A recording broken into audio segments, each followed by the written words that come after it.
Good morning. It's July 17th. It's Thursday.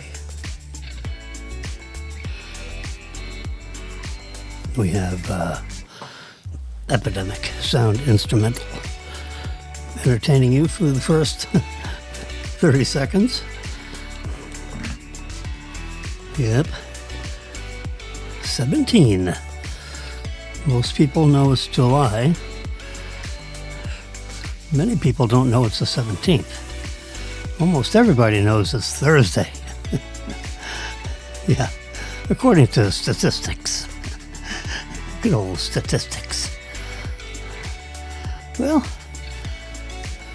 how about here's a nice beginning of this conversation today.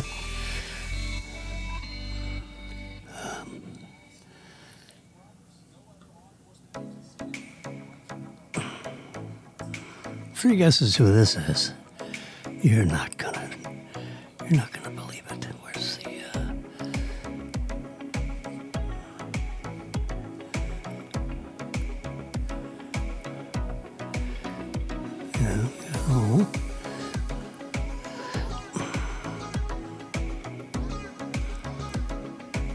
swap cameras. There we go. There's the swap camera thingy. Let's go full screen on this. What I think is a rather attractive young lady. She's on a golf course. I can't tell. Well, it's probably South Florida somewhere, right? It's probably the golf course where somebody was trying to shoot the president.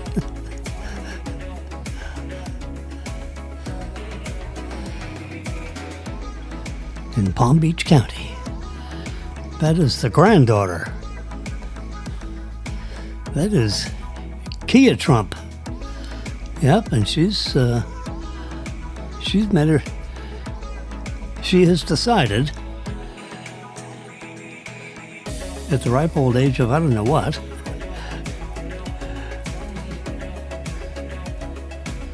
let's just say about 16 or something. But she's probably been playing golf since she's 9 years old or something like that, since her father owns golf courses, her grandfather owns golf courses all over the place. I think father, this is Donald Trump Jr.'s daughter. So we have Donald Trump Jr., and granddaughter Kia. And is that a Wilson embroidered on her shirt? The big W?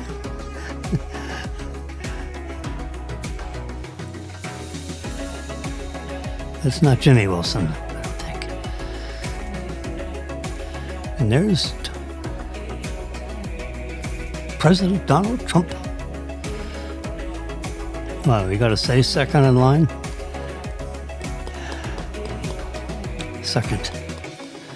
Second from the left. Watches his granddaughter, Kia, play golf at Trump National Doral.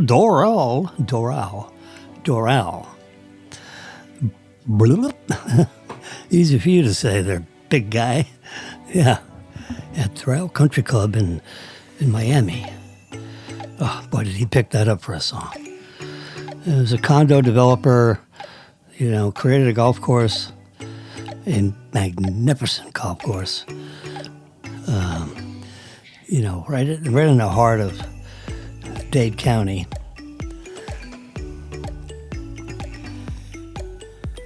Near the airport, west of the city.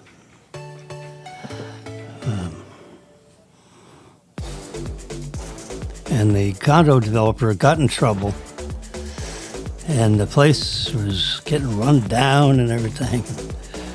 Trump came in and just bought that sucker. He is a smart cookie. Yeah. When you got cash, or when you have access to cash,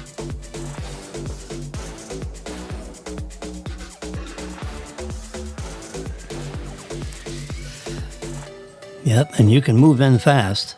Whoosh. Bam. And then, you spend, I'm plucking money. I'm plucking it out of my butt because I don't really know. $40 or $50 million. You plant bushes. You plant palm trees everywhere. You cut the grass. You get the best greenskeepers. All that kind of stuff. And,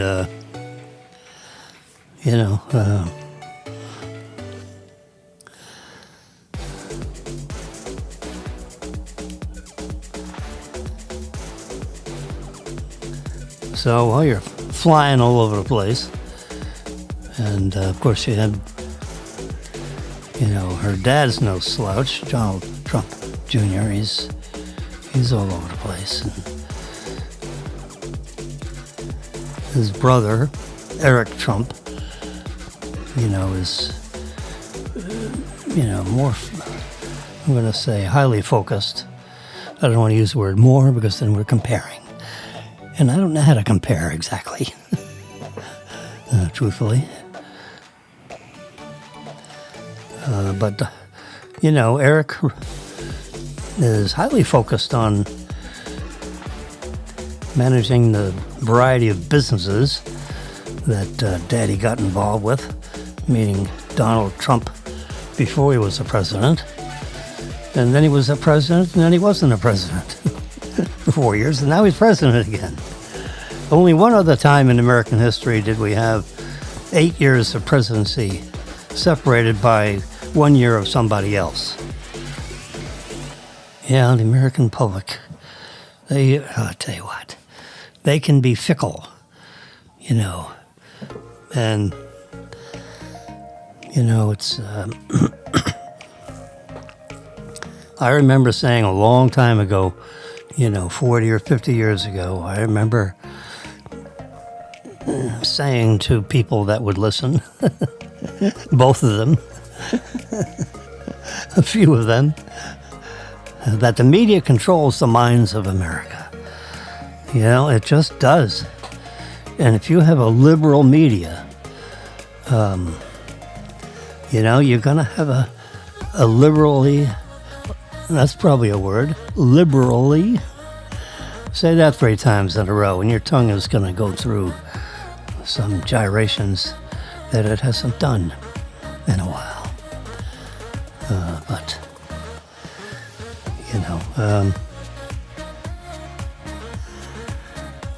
the media controls the minds of America. And that, not only that, but America is a relatively uninformed electorate. So if you have an uninformed electorate and you have a liberal media, which is broadcast all over the United States, you got channels all over. And, you got the blue state channels and the red state channels. And then you got the network channels, that broadcast all over, the country, so to speak. And you couple that with, now you have internet, which is very important because now people always decide what they want to watch, hear, and read, and, visualize.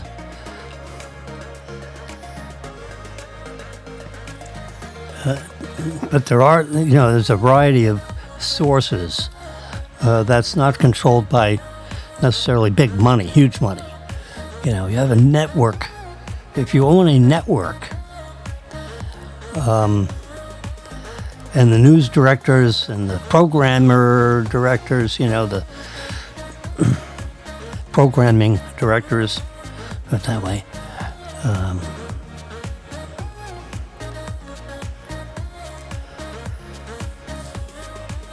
if they have a liberal taint to them, you're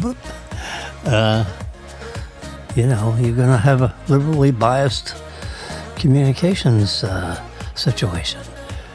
So headline news, people, they're Headlines are are engineered to do exactly what they do.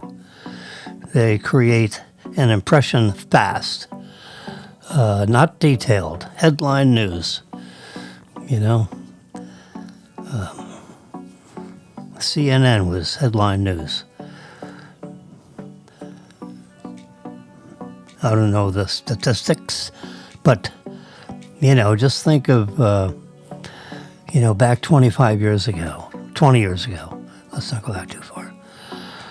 CNN, was in every airport. So people standing around, they look up and they see a TV and a CNN on there. The TV's all over the place. And they started, I believe, in Atlanta, Georgia, I think. I just have that sensation. I could be wrong. Text me if I'm wrong. Please. Save me. Let me get my text messaging. There we go.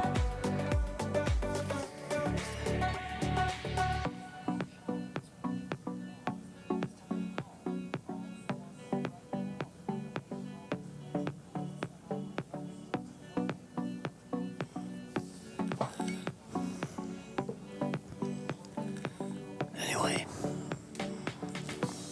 Elon Musk shook it up a little bit because he bought Twitter, which was infiltrated by the U.S. government.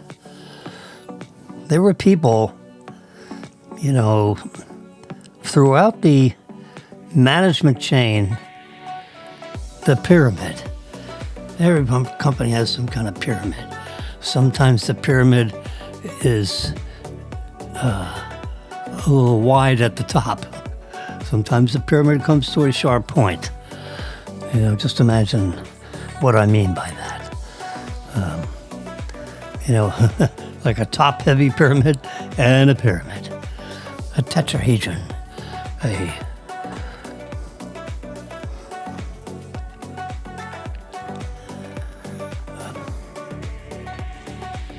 So he went through the management team of Twitter, and he saw all these people that were basically telling their subordinates in this pyramid in Twitter now,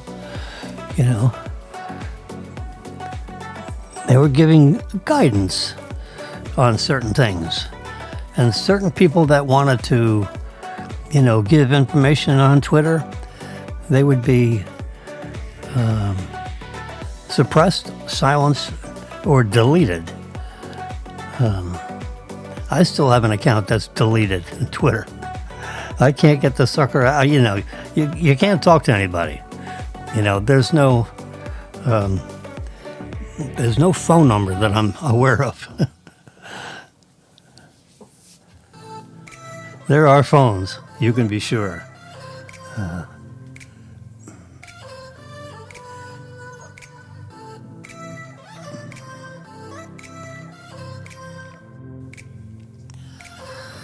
I just screwed on a Rode, R-O-D-E, a Rode microphone that is connected to my Rodecaster Pro Roman numeral 2 soundboard here, which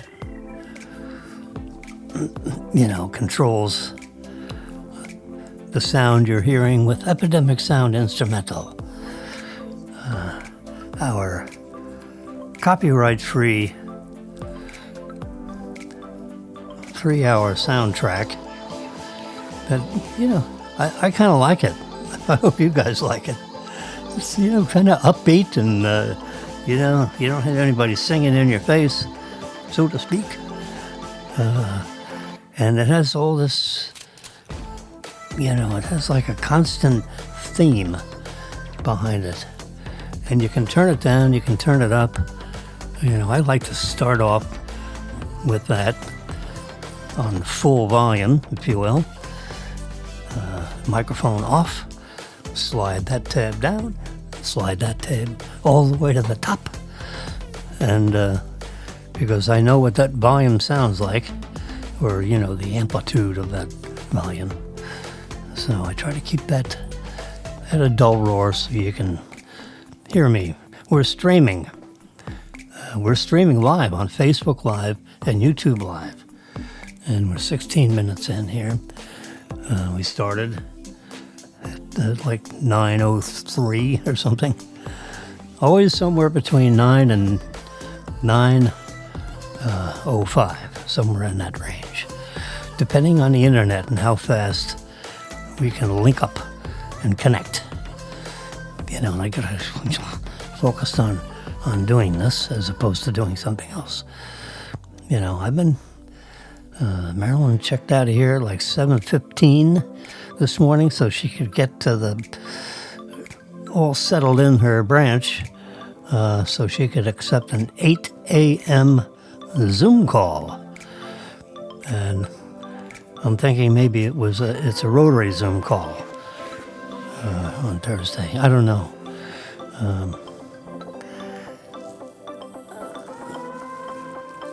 So I don't know how many people are in the Zoom. And she served a couple of terms as director, on the board of directors of the Rotary, which that's quite an accomplishment. Her opinion is highly sought after, usually. It's a fundraising organization, the Rotary, and they have Friday luncheons every Friday. You pay like a couple hundred dollars a quarter. $200. I don't know. It's an automatic. I think the bank reimburses her membership, so I don't see it through my checkbook or my account, which gets debited, auto debited. Don't write any checks anymore. Checks. Handwriting checks. That's over with. I can't. I have an application here to get a direct deposit for the dividend checks that we get, on the stocks that we own. And, you fill out this form and you put your account information in that, and then they want you to attach, a sample check. I suppose I could dig down there and find it, but I'm going to send that sucker in there without a check. Say, you can't find the checkbook. I wrote everything out, Carrie. They just want to make sure that you have the routing and transit number correct and that you have the account number correct. Well, I have it correct. And I can scan it and send it in, which I'm going to scan it and send it in. I'm going to try to I got to find the stupid check. It's Continental Stock Transfer, and they probably got a rule and regulation. They're going to say, well, we can't do your direct deposit until we have a sample check. Their operations department. Just type it in and shut it. Well, so now that I'm talking about it, I guess I'm going to have to go find a canceled check for my TD Bank account. All right, so we got, some different photographs that were taken of Kia Trump reacts to her putt on number 5 during the first. Yeah, she's decided at her ripe young age of like 15, I think, or 16 or 14 or whatever the hell.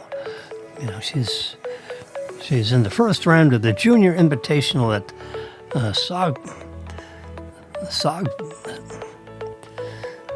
Sage Valley Golf Club.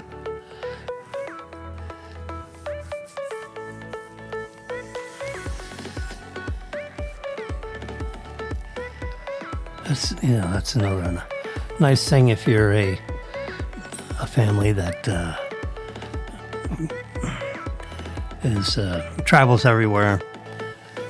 They can drag the granddaughter along and play with grandpa or play with the father, play with whoever the hell her friends. But when they travel, you don't have your friends around you, so you got to lean on family a little more, particularly if they play golf. But these kids, they play with each other, and very competitive. And she says in these articles that I have copied here that she is a very competitive person. And you just look at, he's watching the flight of that ball, and he's gonna tell she's watching the ball, beautiful full, extension with the face of the golf club all the way, around from its beginning. You can't go too much further than that, or else you'll have spinal injury. But yeah, I'm 100%, she said to Fox News Digital, while also discussing her NIL partnership with Accelerator Active Energy on Tuesday.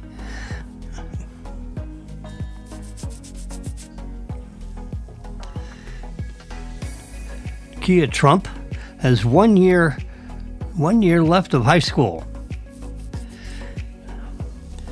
before she can get to Miami to help the Hurricanes on their course. I guess she's, is she going to University of Miami? I don't know. I actually don't know. She's got 1 year of high school left, so she's a high school junior, so she's, I'm still going to say 16 or so. Maybe that or so.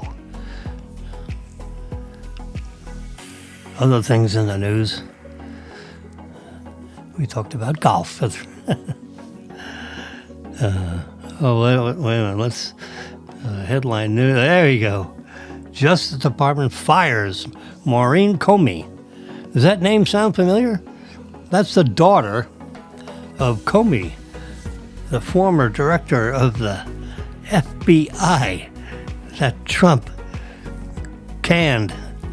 Well, now the daughter's canned as the Department of Justice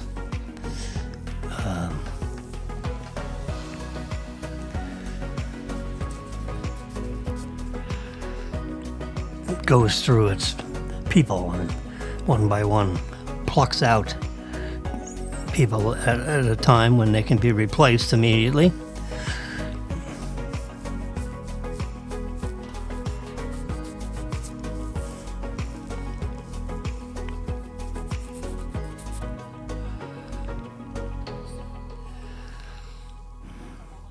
GOP-led Senate votes to cancel $9 billion in funding for foreign aid, NPR, and PBS.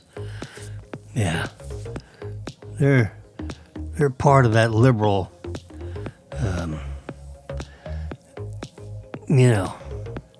if you listen to the channel, listen to the people talking, it doesn't take an advanced degree in political science to understand that they are not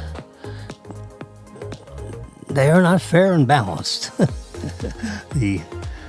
the phrase that you hear often at some Fox News broadcasts. My suggestion to Fox News is screw fair and balanced. You're fighting against the liberal media. You might as well just be unbalanced. Get your balance, stick your balance right there towards the right a little bit.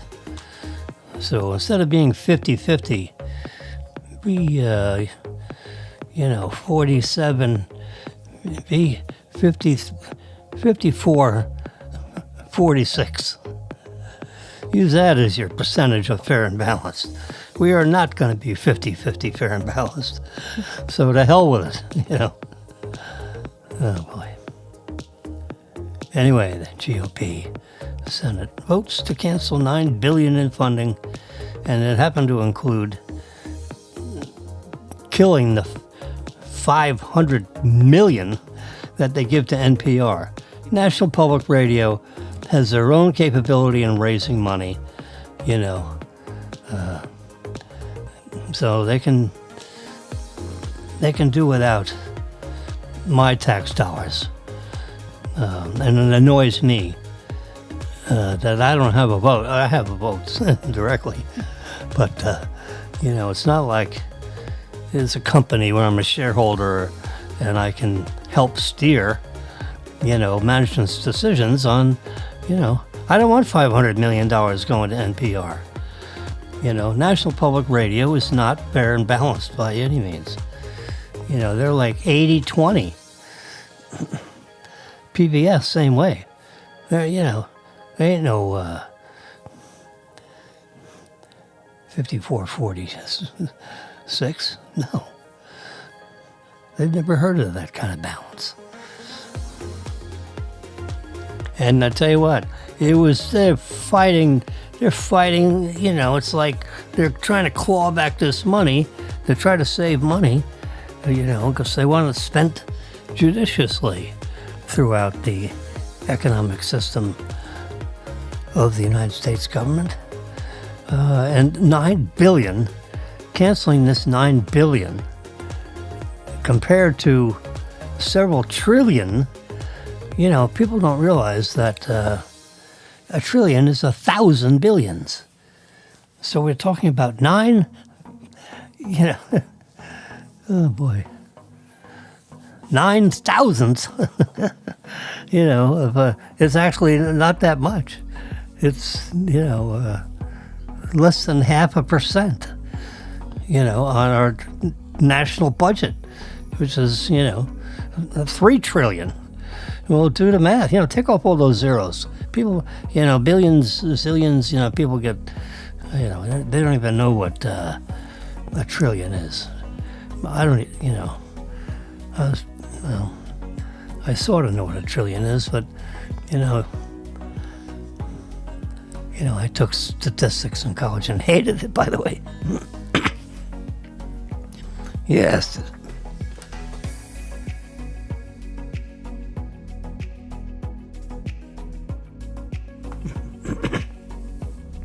Excuse me, I had a little tickle in my throat. I had to, untickle it. Anyway, so they finally passed it. Now it goes down to the House, and they're going to argue about it. Probably not too much.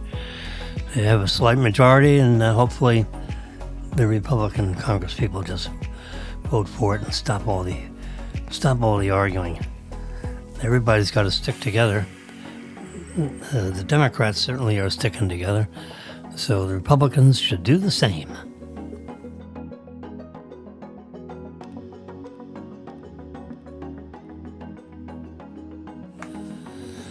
Yep, that's what I think.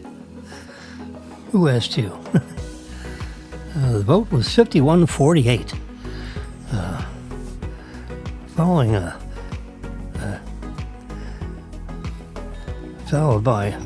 Followed by 13 hours of amendments and voting on amendments and of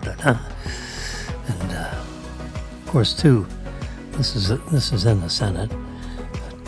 2 Republican senators, they're rhinos apparently. They want to look at it that way.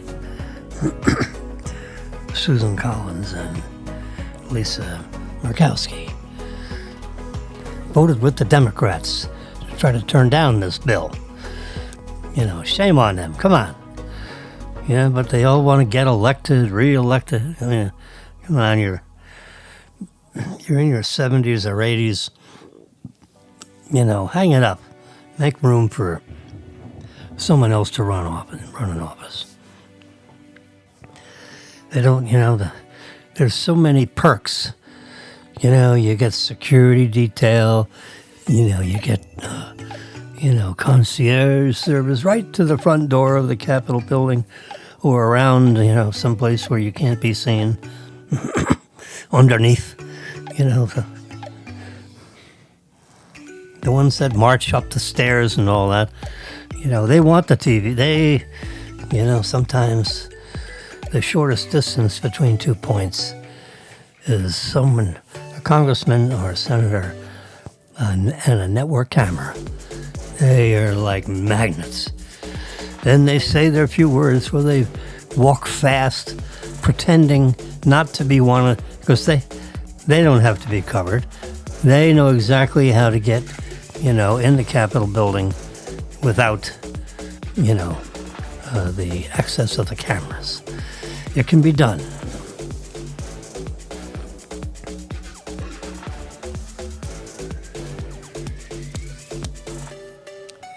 Anyway, the GOP led Senate votes to cancel $9 billion. In late hours of arguing.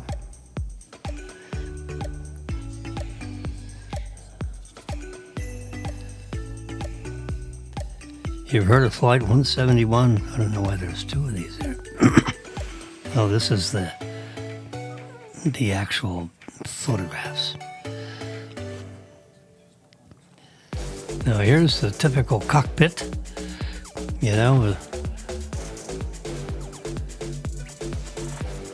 of this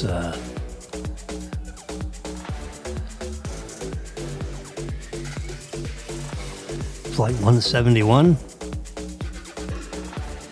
You got the captain's seat on the left and the co-pilot seat on the right. And, they have, in a sense, each one of them, either one of them can be the one in charge, and they declare who's in charge. Like if the captain wants to push his seat back and turn over control to the co-pilot, they can discuss that, and they do it. And they basically say out loud, control of this aircraft is now in your hands, Mr. Co-Pilot. And then he has to verbally acknowledge that he's got control of the aircraft. That's kind of like comes, from the military probably. That change of control, is verbalized and confirmed, by the recipient of that. Because you don't want to turn over the steering wheel to somebody and say what?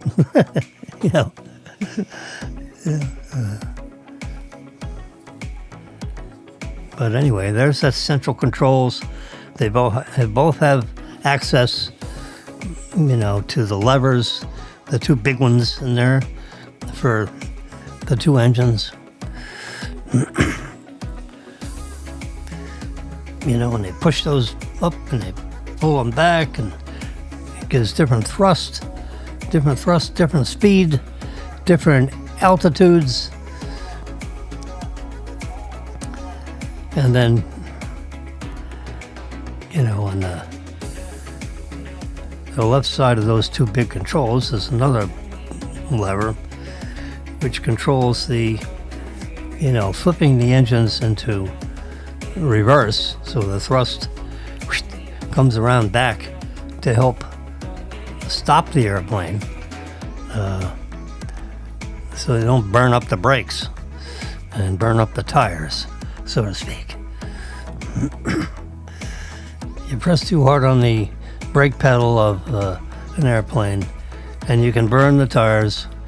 They can go flat on you, if you don't know how to apply the brakes with the amount of, deceleration that comes through experience, takeoff and landing experience. And have you spin up the engines during a takeoff. You get them up about 90% of their rated rotation. They're like big fans. Huge fans. These suckers are big. You can stand in the entry, if they're having a being serviced. You can have a service tech stand in there, a 6 foot tall service guy, and he won't have to bend over. He can stand up tall and not touch his head on the entry port of these huge fan jet engines.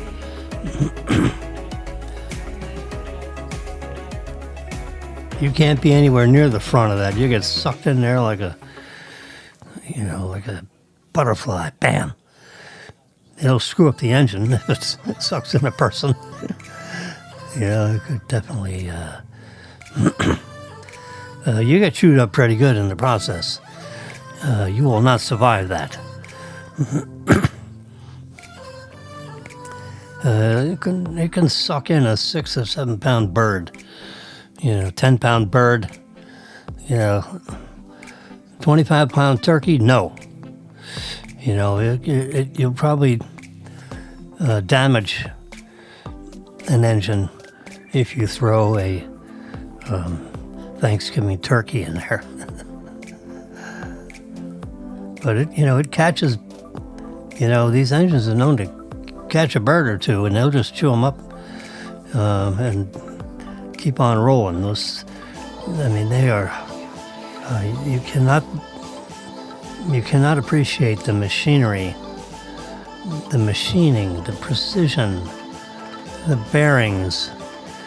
These engines are big, as I just tried to describe, and they're very heavy. If you're standing in there, everything's off, of course. You can take your hand on the blade and you can pull it,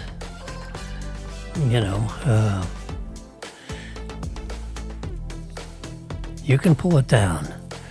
But when you get it rotating by pulling down on one of the blades, one of the, 100 blades,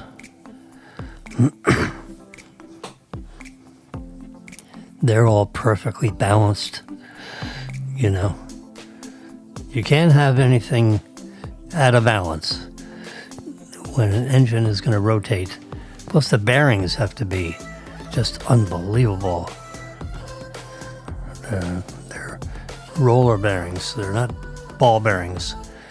There's too much weight. So the bearings can be 4 or 5 inches long, perfectly machined, rotating devices. Then the shaft that runs through the middle of the jet engine and is bound by these, they call them roller bearings, because they're not round necessarily like a ball bearing. There may be a couple of ball bearing joints in there just to maintain the precision of the center of rotation, if you will. But when you spin those up, from 0 revolutions per minute, to they generally start. Let's go back to starting. When you start these big engines, you have something known as a APU, an auxiliary power unit, and that gets the APU is then administered to the engines. Engine number 1 first. That gets spun up by the APU. And it has to get up to I'll say 1,000 or 1,500 revolutions per minute. Let's just say 1,000 RPM.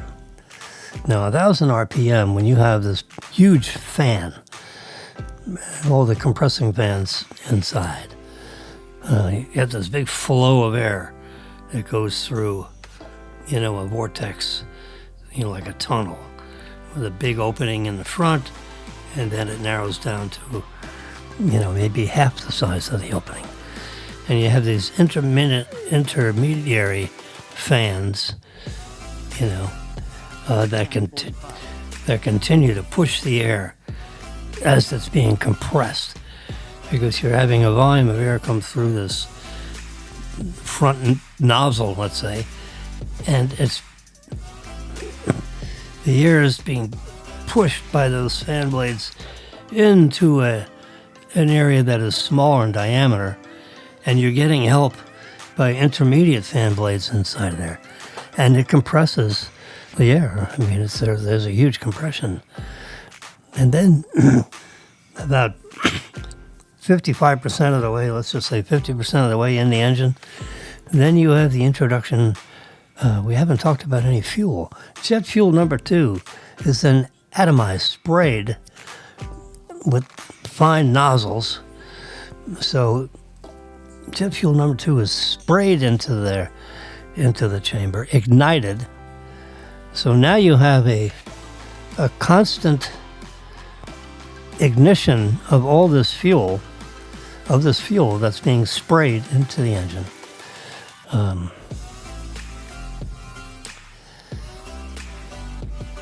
And that creates an ignition, an explosion, if you will, of that fuel. But it only has one way to go, out the back end.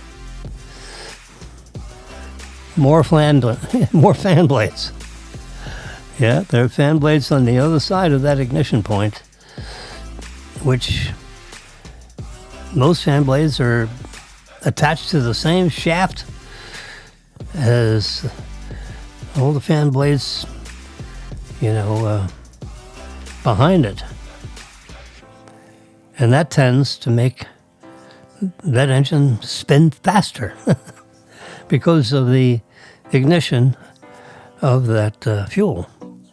Jet fuel number 2. It's kind of like a kerosene, if you know anything about hydrocarbons.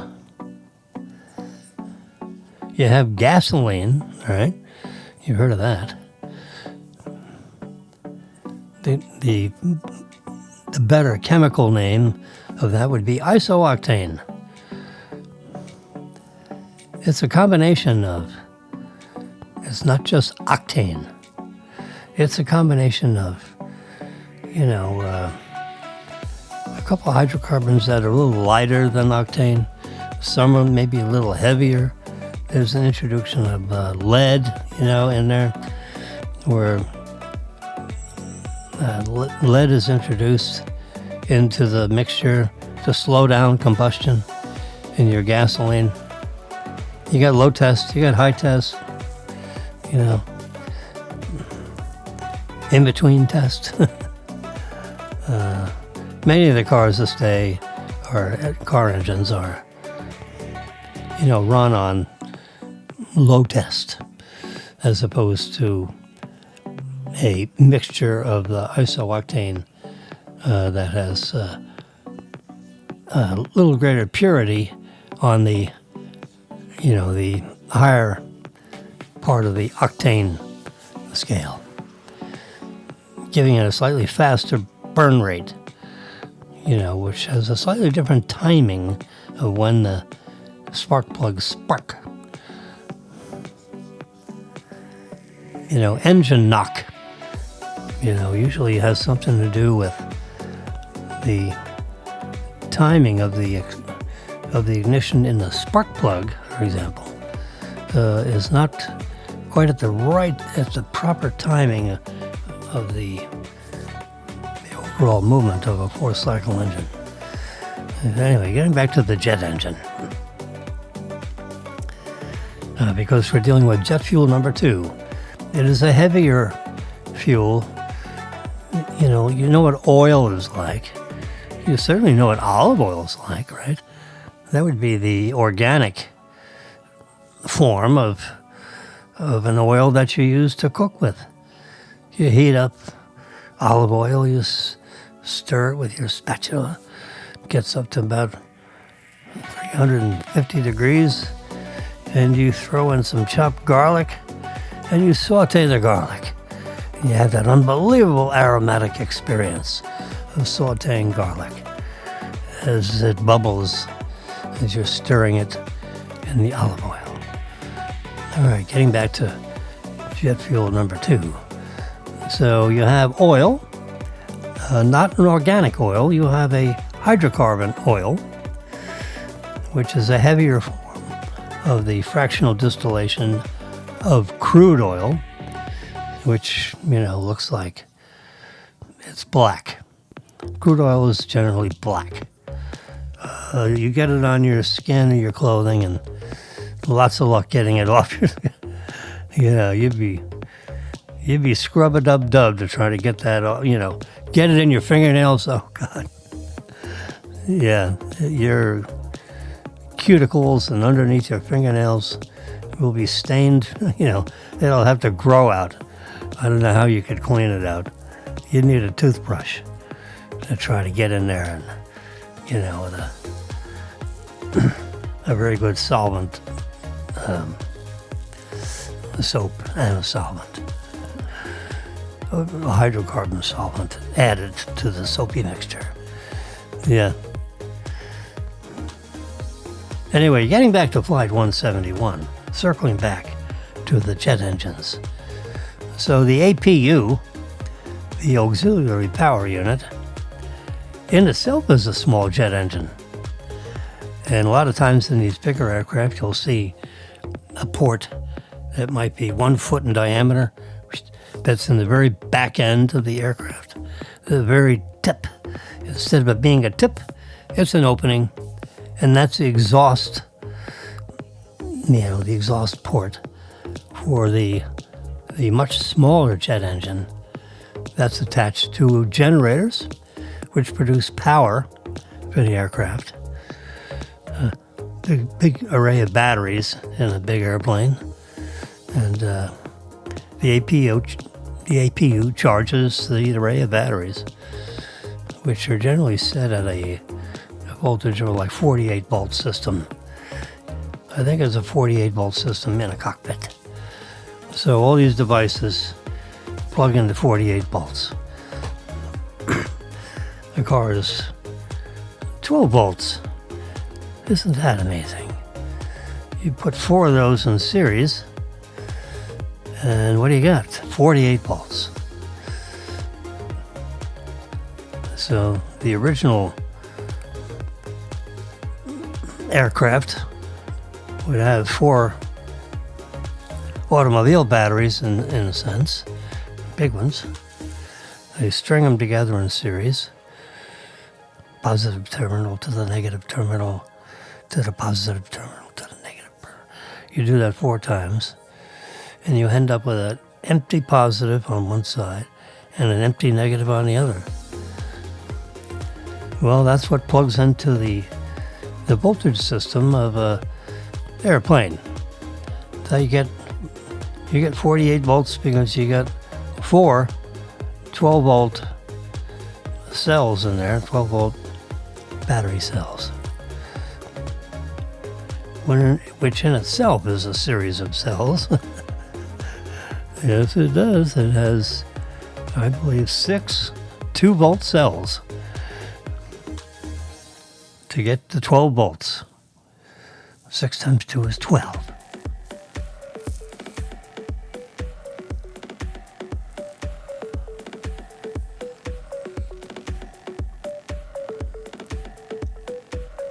Or 8 cells. There could be 8 cells.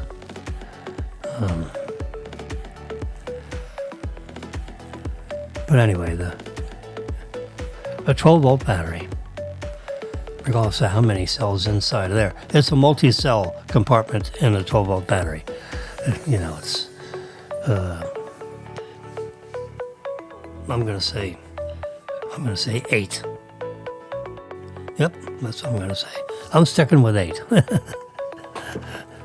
You can dial that up on the internet. Doesn't matter.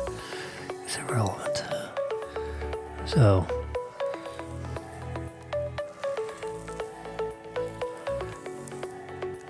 the cells may be 1.5 volt cells.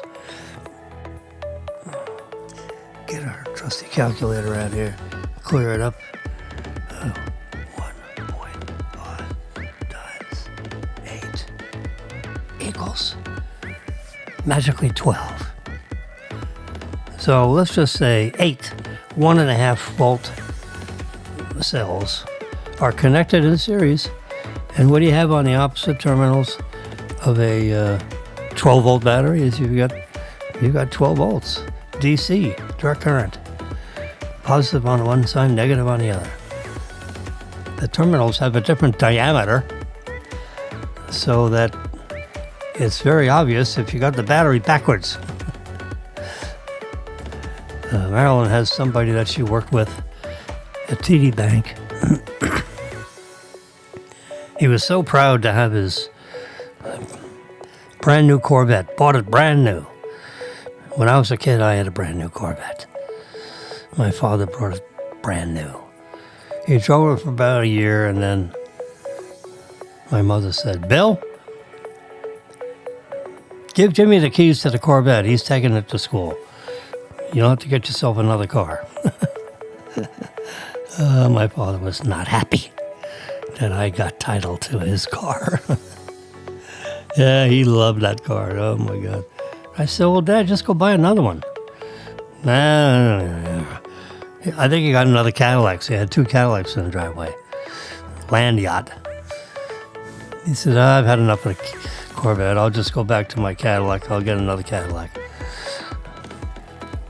They're all about the same price, I believe, at that time. About $6,000 a copy. Anyway, we're going to circle back to. We have a streaming error. We have a Facebook streaming error. So we're not a simulcast anymore. We are a direct broadcast on YouTube.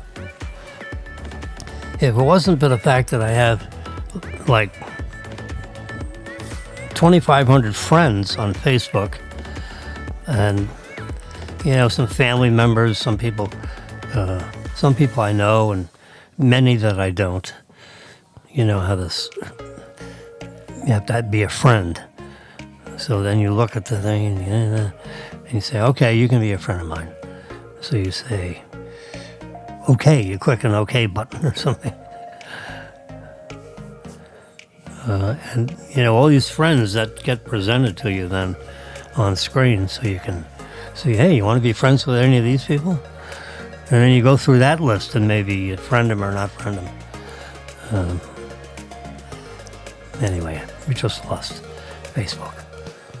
So they covered us for about 50 minutes and then bailed out. Something to do usually with the internet. I don't think an official person at Facebook said, you know what, I don't like what Jimmy's talking about. We're going to cut him off. No, it's not that. It's an internet thing. I have pretty good connectivity. Let's do a speed test. I'll show you. Here's my speed test button. Okla. OOKLA. The company made, and you see that signal right there. It said you're connected to the internet. Okay, that's a good thing. And now we do a ping, 28 millisecond ping. That's good. Usually when the ping gets high, that's when you start dropping out. You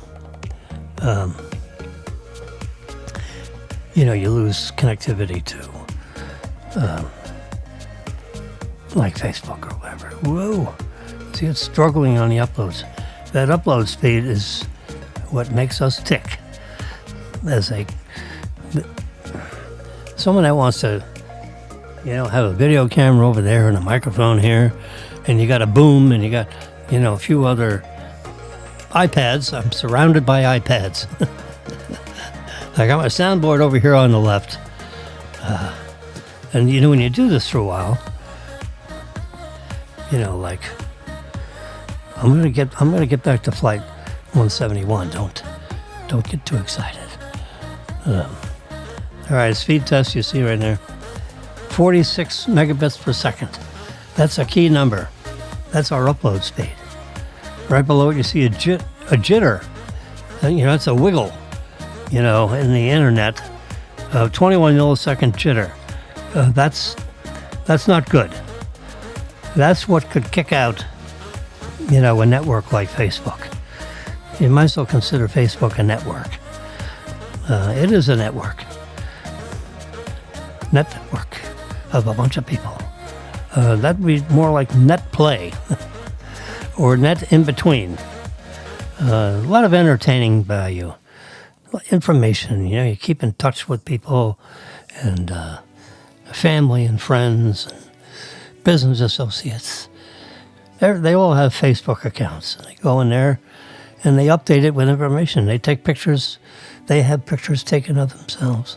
They're involved with pictures, and they put them up there so you can see, oh, there's Aunt Louise, and she's just took a picture in her, she's flying from here to there.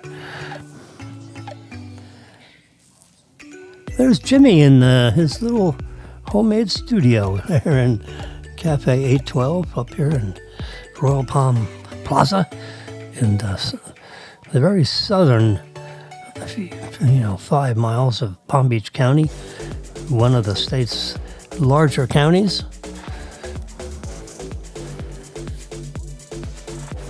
With a 46 millisecond upload speed. And that's 46 megabits per second, million bits per second, 8 bits to a byte. So you want to know how many bytes that is? You divide 46 by 8. 5 times 8 is 40. So it's like 8, 5 times 8, so it's about 5.5 megabytes per second. To give you an idea, most people think in megabytes, and how many bytes are in that SanDisk drive that you have plugged in over there, or in your drone, or in your camera. How many megabytes of million bytes of memory do you have? Storage in your phone. That's where you hear bytes. 8 bits to a byte.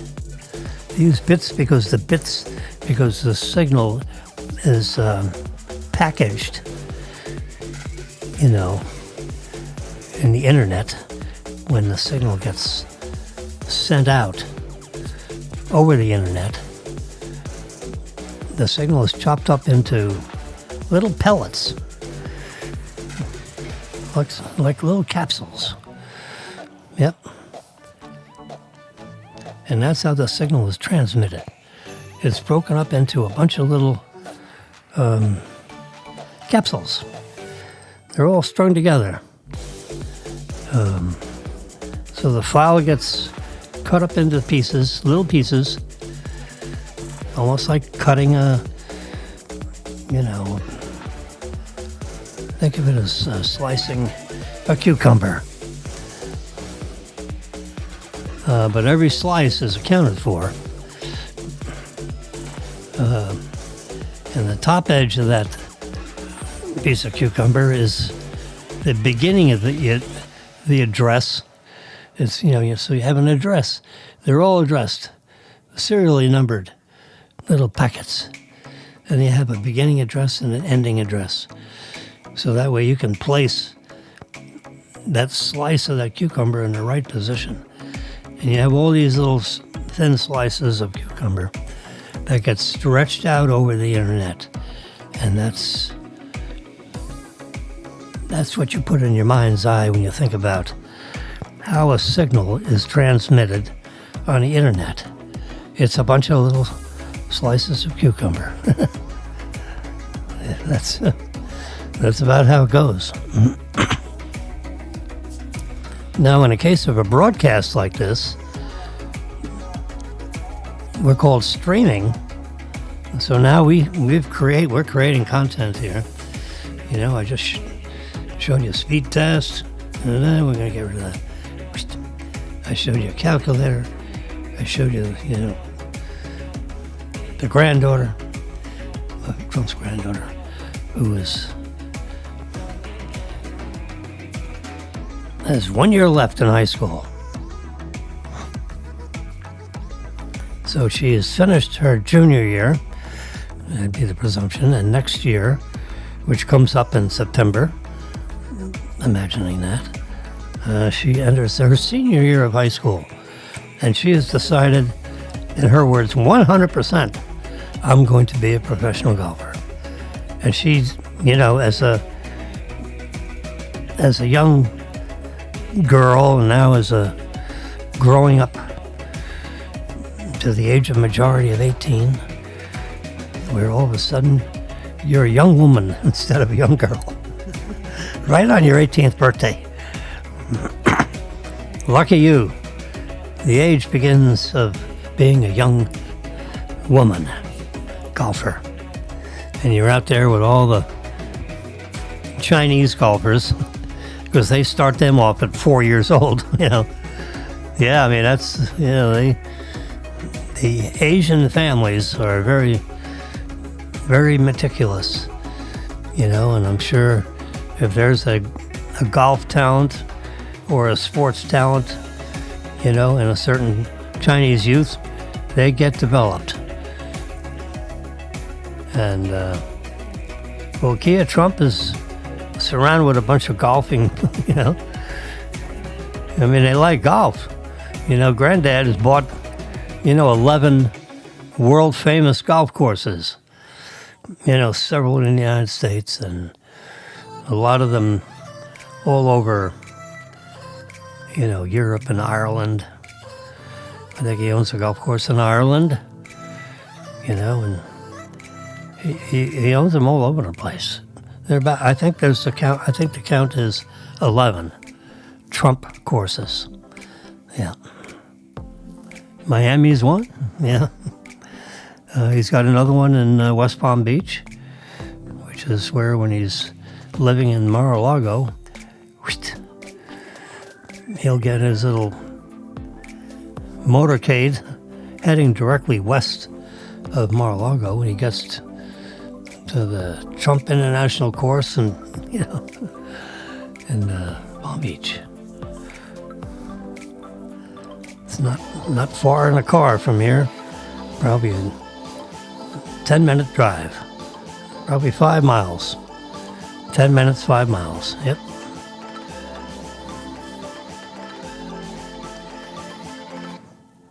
Back to Flight 171.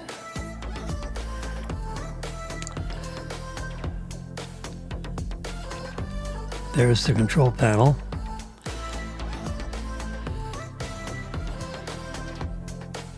And now we're going to zero in on that central part, because there's a couple of little doodads and switches there that are really important.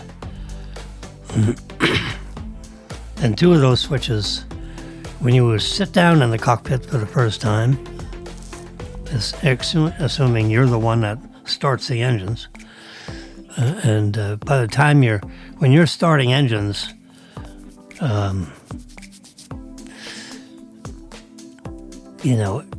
you've walked all around the aircraft and make sure there are no holes in the wings and there's no fuel leaking out of the fuel tank, which is in the wings.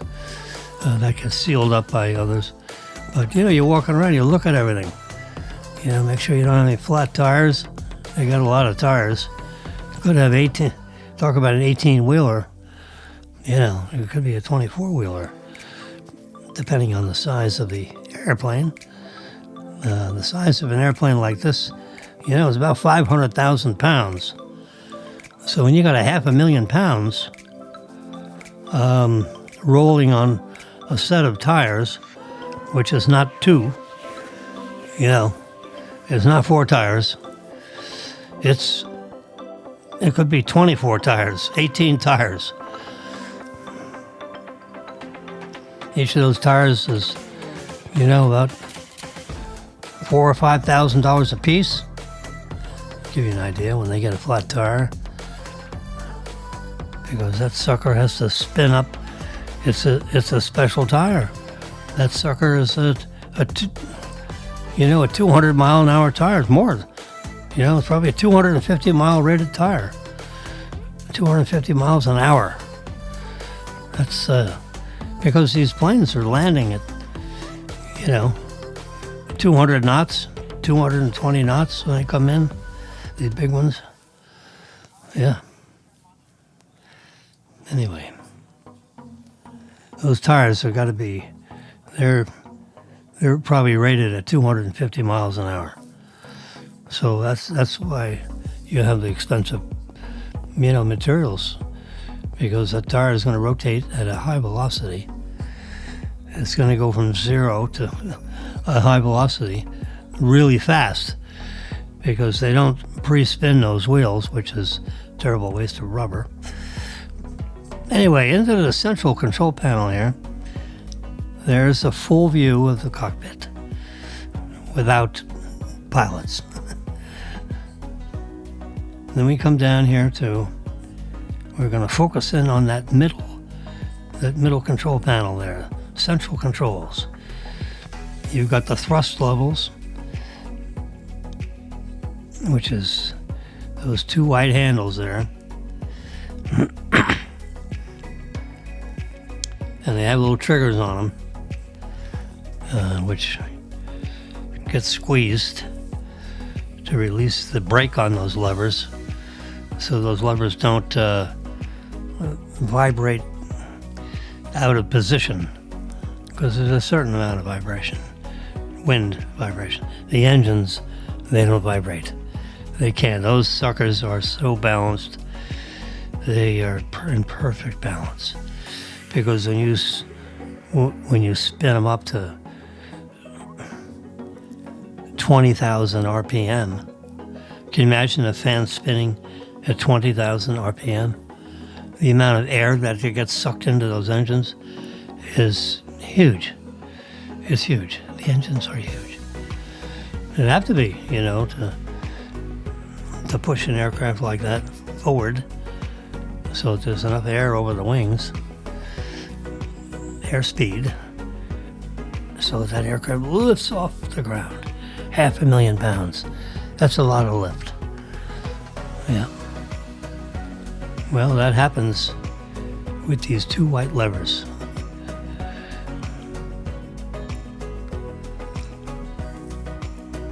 Then you have flaps. That flap control gets pulled all the way back to somewhere between, like about 22%.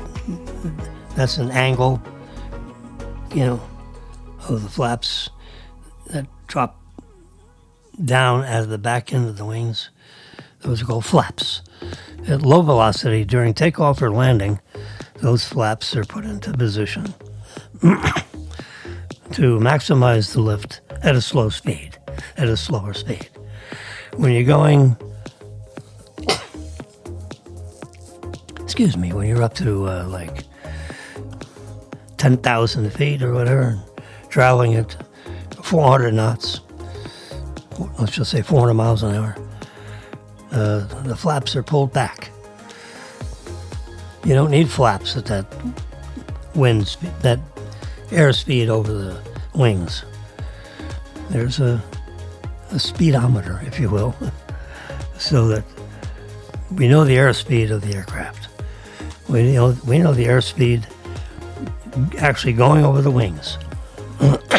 They measure it. There's also an airspeed indicator that's in the very front, of the nose of the aircraft. So you can measure the airspeed in several different places. The one in front of the nose is the one that comes into the cockpit and is looked at all the time. So you have the position of the flaps, this other lever all the way on the left side. And that stays right where it is. And when the time comes, that gets rotated into a position where the flow of the engine doesn't change rotation. The direction of the thrust gets redirected forward instead of backwards. So the air comes out of the engine and with the baffles flips the air forward. That is considered an air brake, speed brake. And the lever has it's pretty much an on-off situation because these flaps get in the way of the flow of the jet engine, and that air gets high-speed compressed thrust, gets thrusted forward instead of backward. That'll tend to slow down the airplane.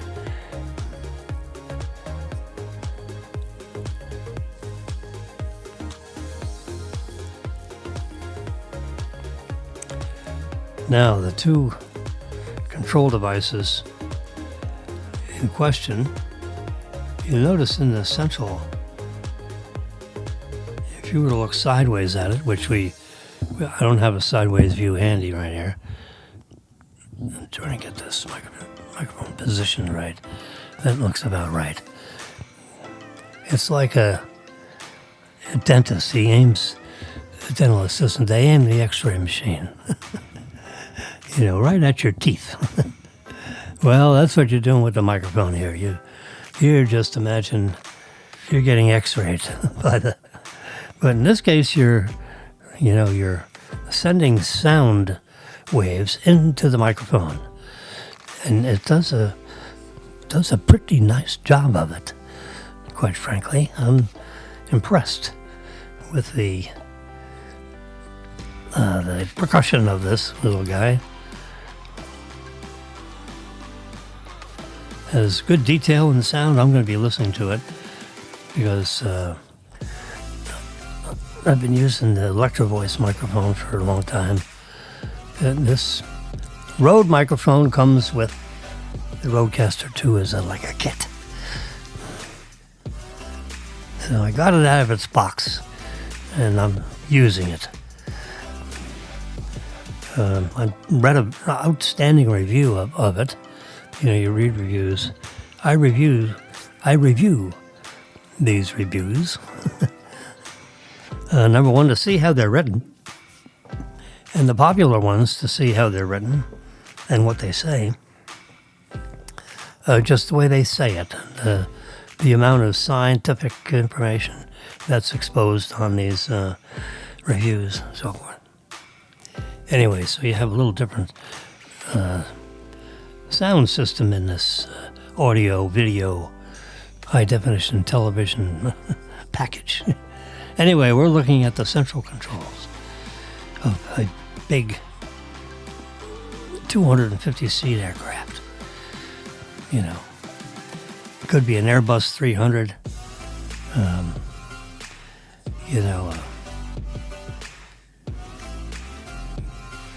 could be a 757, 767, a 787.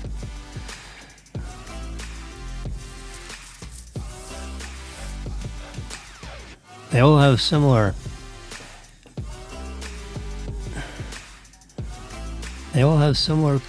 panels, the control panels they have to deal with.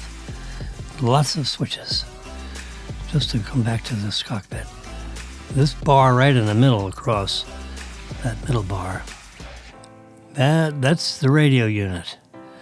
So when you talk to the towers, you're going to see the pilot's arm reach up there and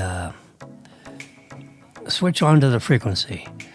They have different frequencies for the controllers that are going to take care of you during takeoff. And they're going to ask you to change the frequency to a different frequency because everybody can't talk at the same time. And so while the controllers, they're going to pass you off to somebody else, another controller, could be in the same tower, So once you get taken off, then you get passed off to somebody else. And you get up 5,000 feet, you're going to be changed off to somebody else, because the air traffic controller that handled your takeoff now has to. He's got to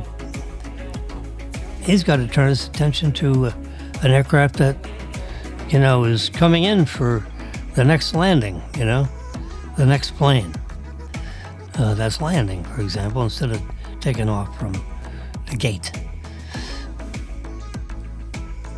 Anyway, so the radio unit is that long, that little long panel that's right under the word cockpit, and right above the word central. That panel right there. This is not exactly a high definition picture, but it's the best one it's not the best one. It's the one I recently got this morning. So now we're going to zero in on this on the central controls.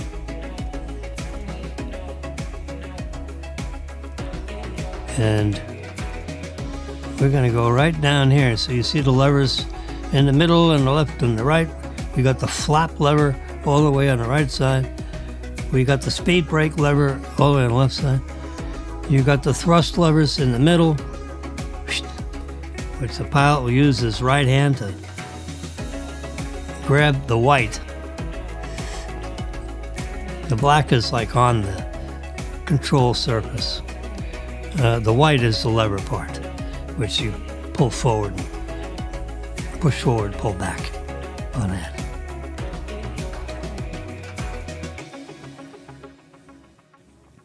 And now on either side here, if I'm just going to zero in on this, I got it in the central screen there so you can see. Bring it up a little bit. Now it's right in the middle of your screen. Screen left. They're highlighted in yellow. And they're switches. You flip it up, flip it back. Sticks up about an inch tall. No more than an inch. About that much right there. There's like a little round knob on the top of it. And it's a sizable switch. And it controls the fuel pumps into the engines. So when you push that switch down, that turns off the flow of fuel into the engine. So when an engine pulls into the gate and eventually stops, and the ground crew, comes in and puts stoppers on the wheels to make sure the aircraft doesn't move away from the launching position, so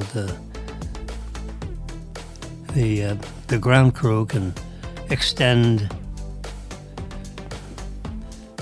this tube unit that, permits the passengers to deplane, to get off the aircraft. Everyone lines up and, from the seats, and they walk out the way they came in. And so before, just about the time they're ready to open up that door, those fuel switches are pulled down in the cutoff position.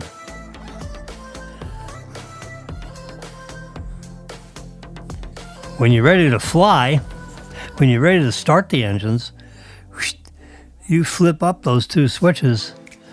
Those are the two switches that control the fuel into the, they have to be in a down position, When you get in the aircraft, they are in the down position. When you come off the street and you're getting ready to fly one of these big suckers, those switches will be down. And the top of it The tops of them have LEDs in it, and it will light red. It will be red. To make it indelibly clear that it's in the off position. When you flip them up, the newer switches turn green. Green for go. So if you're flying that aircraft and you see one of those switches down, or both of them down, you've cut off, your thrust has stopped. You have no thrust. And you're going to start to lose altitude, relatively rapidly. So those switches need to be in the up position. The panel is at an angle. You flip them up. You can see these are two metal arches on either side, which are elevated above the tips of those switches so that nothing would interfere with those switches. You don't want to accidentally turn off the flow of fuel.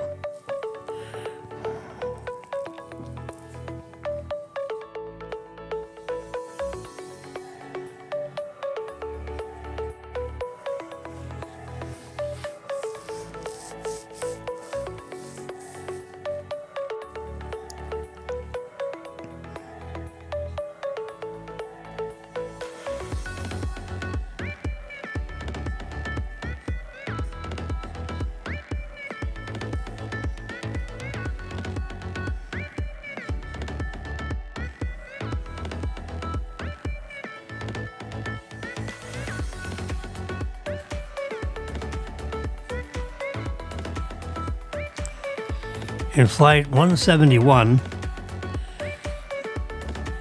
the captain of the aircraft and the co-pilot of the aircraft, the pilot and the co-pilot, are heard arguing with each other. There they are.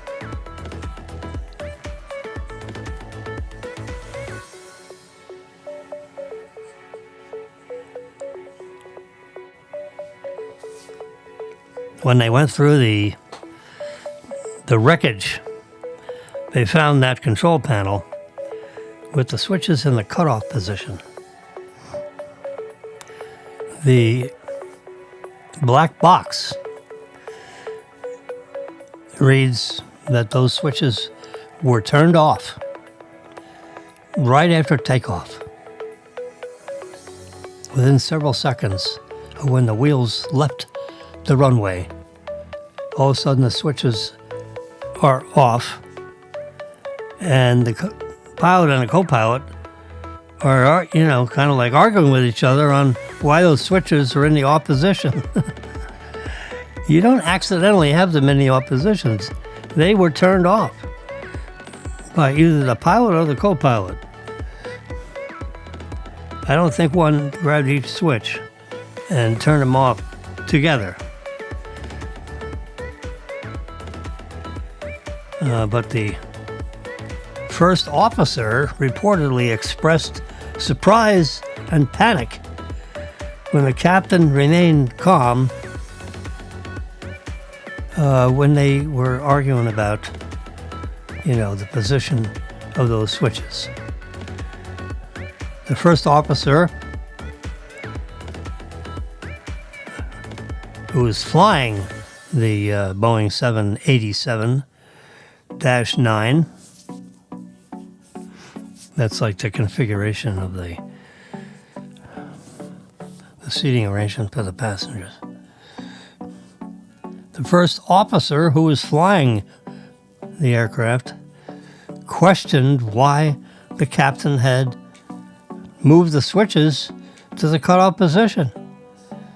So it looks like the co-pilot is looking over to the pilot saying, "Why are those switches off?"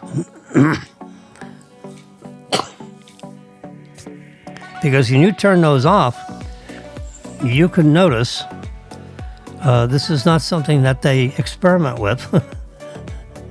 Now you may you may have main engine cutoff, when you're with an engine that might be on fire, for example.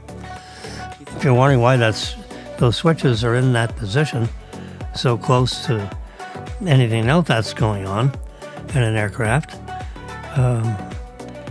there is an occasion where there's a fuel leak or something or other, and the engines catch fire. Well, you don't want to keep feeding the fire, so, Captain, we have a fire in engine number 2.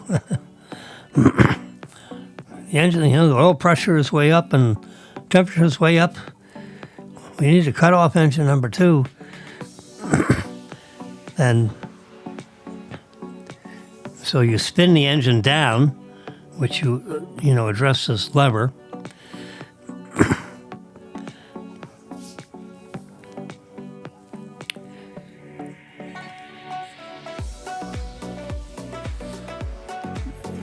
Meaning that you pull that lever back. Just the one that's controlling, the one that's on fire. You may push the other one forward a little bit in order to increase the thrust on one, because you're turning off all the thrust on number 2. You only do that in an emergency situation. And when they catch fire, and 1% of them in any given day could catch fire.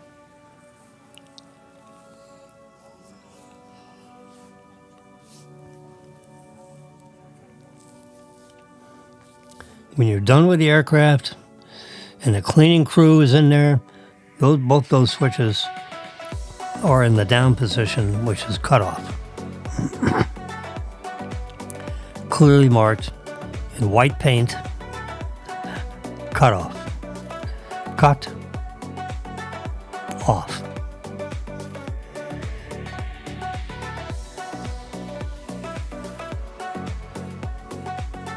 Forward position.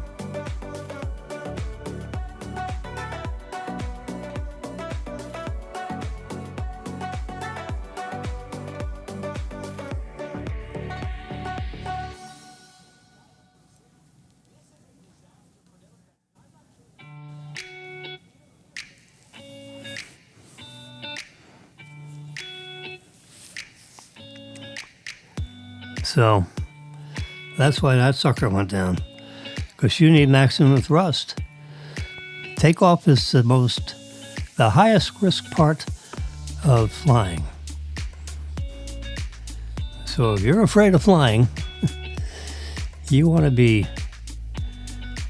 holding those rotary beads really tight when you're taking off,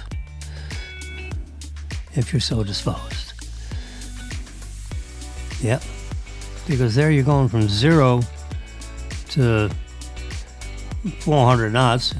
You need 200 of those knots to get off the ground, and then you increase another 200 knots to 400 knots, round numbers, to get up to 15,000 feet.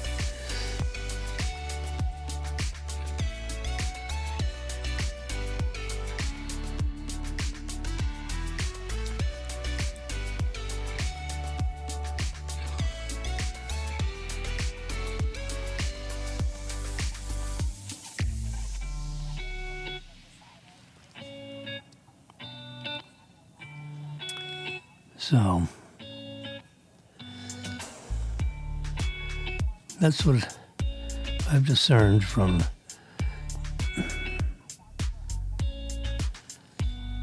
reading about.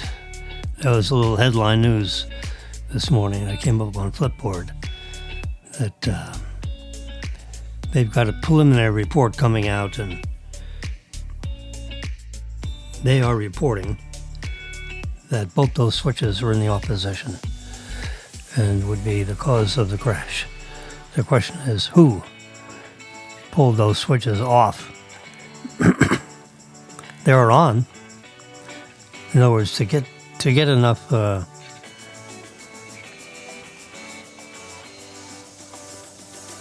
thrust out of those engines, because you're at one end of the runway, fully stopped, no one's landing, you're in the way, when the air traffic controller tells you to pull out in the way of traffic, there being no traffic in theory, so you can go hop on that airplane, hop on that throttle and race down that runway. You got a 10,000 foot runway, presumably. Those big aircraft need a 10,000 foot runway. They don't need all of it, but they'll use 8,000 of it anyway. Maybe you got a couple thousand feet at the tail end that might get used in case you don't have any headwinds. They reverse the flow of traffic on these airports, so they might take off and land from the other end of the runway if the wind is coming from the other direction. You want to take off into the wind if that's possible. If the wind is constantly changing direction, then the captain knows that. He has to know that. He's told that by the flight director that's in the tower. When you check in as a pilot and you file your flight plan, yeah, we're going Washington to Cleveland, Ohio, whatever I think they were going to someplace like that.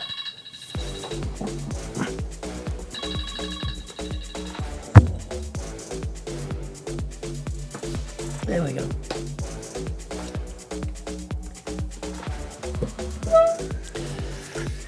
Marilyn's phone was ringing. It got answered. When her phone rings, her iPad rings simultaneously.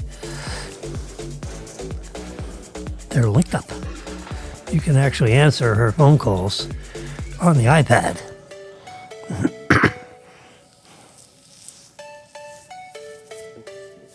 If her phone was turned off for some reason or unavailable.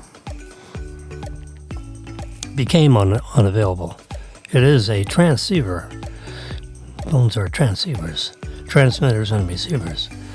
Sometimes they lose signal. Rarely, but sometimes. I was reading articles this morning about more headline news about, which states. There are actually 9 states that don't have income tax. In the state of New York, where I grew up, you had a federal tax, which is, what you file for on April 15th, no later than April 15th.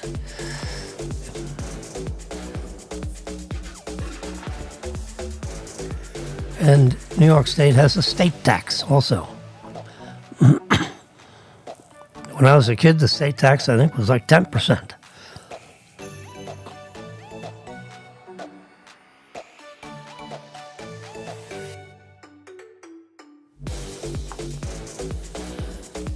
So, with a 10% tax,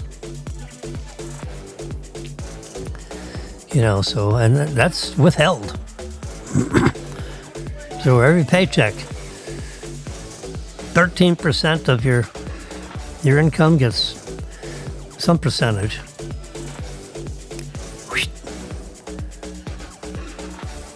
So if you got $1,000 check, I'm making this up, So you got $1,000 check, in theory,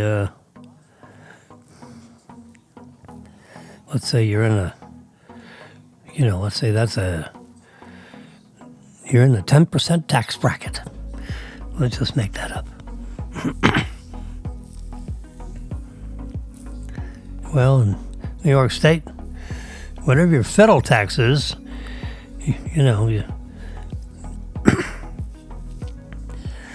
so you're going to pay another 10% to the state.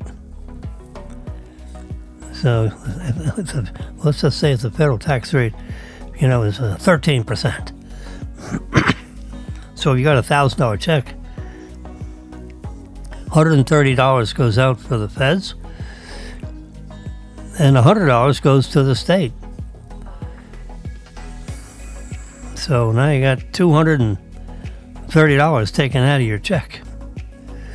So that $1,000 check becomes a $780 net after taxes. Because you got to pay those taxes, and the state and the Fed want their little piece of it right away. They don't want to wait till like April 15th or the end of the year and you stack it up for a whole year. They want it paycheck by paycheck. So every time you get a paycheck, you got to pay the tax man, the tax men, the tax women, whatever. Well, Wyoming. Wyoming is one of those states that is tax friendly. They don't have a state income tax. There are 9 states that don't: Alaska, Florida, Nevada, New Hampshire, South Dakota, Tennessee, Texas, Washington, and Wyoming. So when you decide, a lot of people don't decide, They grow up, they live in a certain city, daddy's got a business of doing whatever, If he owns a deli, a successful New York deli, what the heck? Some of his kids is going to run that deli when he retires. So it might be a multi-generational deli. Yeah. And New York delis are famous for being multi-generational. There could be Jewish delis, they could be Italian delis. In New York City, there are, Asian delis, Chinese, delis, Japanese. Many of the larger populated countries of origin of a person, U.S. citizen, but of Chinese descent, for example,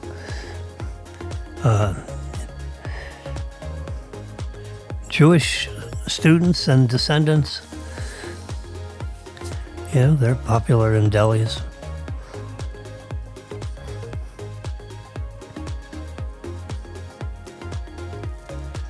Anyway, there are 9 states in the U.S. that do not have an income tax. You're not taxed based on your income. No.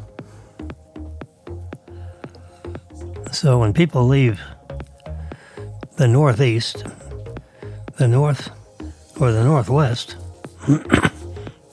like from New York, Illinois, or Chicago, 3 high tax states,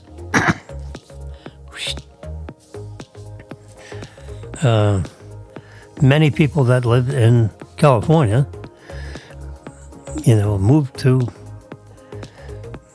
Tennessee and Texas. And many people, from New York, New Jersey, Pennsylvania, and Connecticut, they'll come down the I-95 corridor and move south to Florida. The last statistics I've seen is Florida receives about 1,000 people every day. 1,000. 1,000 people cross the border, over 1,000 actually, and come in to live in all over Florida. Many of them go down to the Tampa, St. Petersburg area over on the middle western part of Florida. And many people go into the southeast portion of Florida from New Jersey and Connecticut. And Chicago area.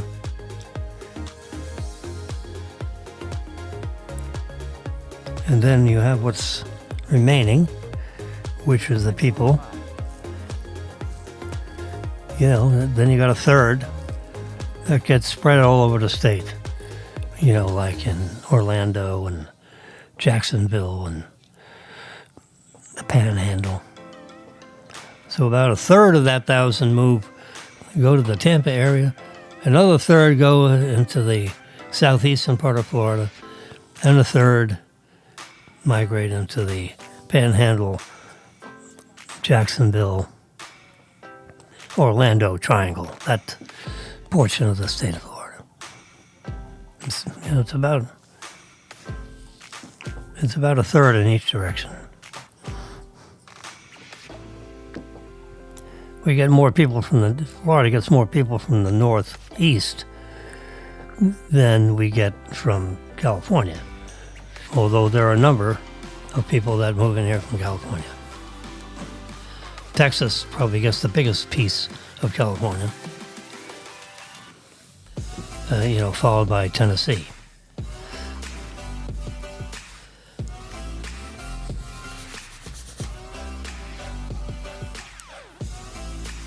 Some people don't get all the way to Florida. They stop in South Carolina or Georgia or North Carolina. North Carolina has that big hub in the middle of the triangle of all the high technology stuff.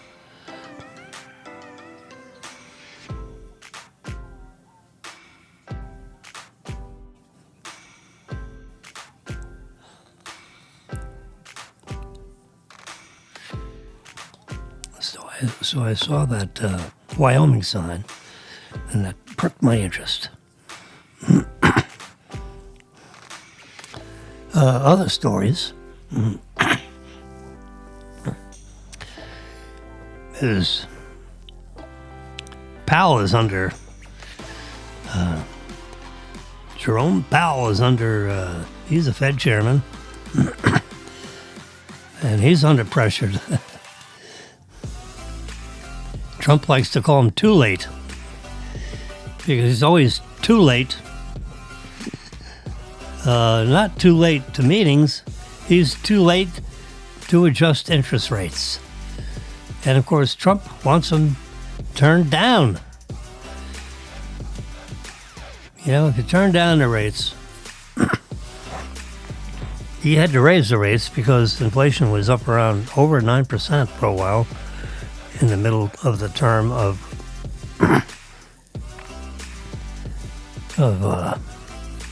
President Biden, who said when he was elected, he's just going to be a one-term president.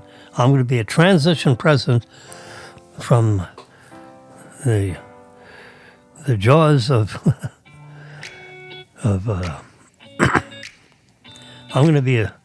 Biden said, I'm going to be a transition president going from the Trump era to the non-Trump era. It was always something about Trump. Even after he lost the election, Biden was pounding Trump.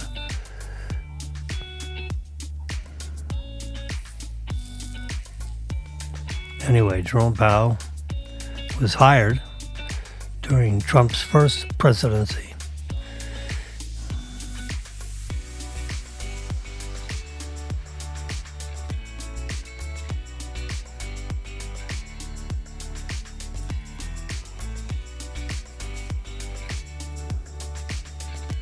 Powell was inaugurated with,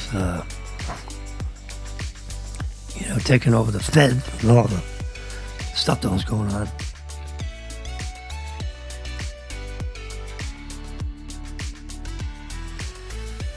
And then he had to, struggle through the virus that came out of the China virus, as Trump calls it. And then we have Mr. Too Late Powell, because he's always too late in making adjustments to the interest rate. And that's the one, Fed chairman does a lot of things when you're chairman of the Fed. There's all kinds of stuff going on with the Fed. Yeah, you got their hands in everything. And the Fed chairman basically is the conductor of the train. Keep things flowing through the Fed at an even keel. You have not only the rate that is pegged to prime rate, that rate also manages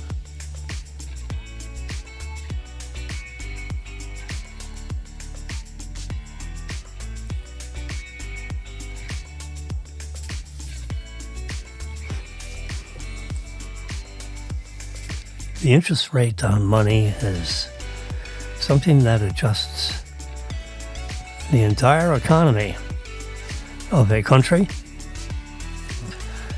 because as a former banker, I'll say, I'm not managing a bank currently. I was vice chairman of a bank and a significant shareholder.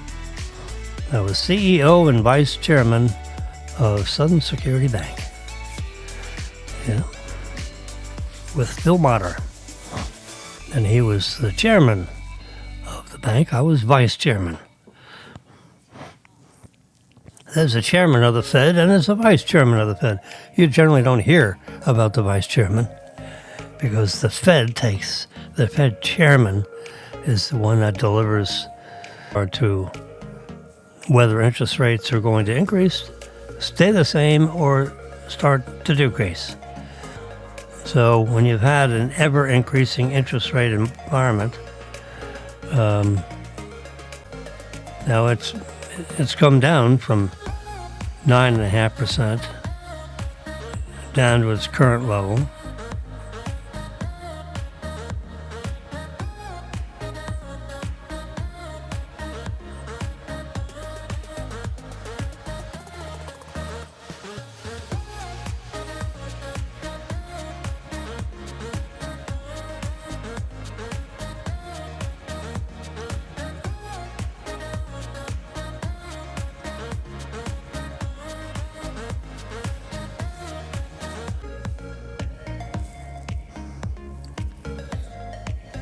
Well, Jerome Powell is under a significant amount of pressure from Trump because too late, that's Trump's nickname for Jerome Powell, chairman of the Fed. Oh, there's too late. How you doing? Oh boy. This is a serious guy. You can see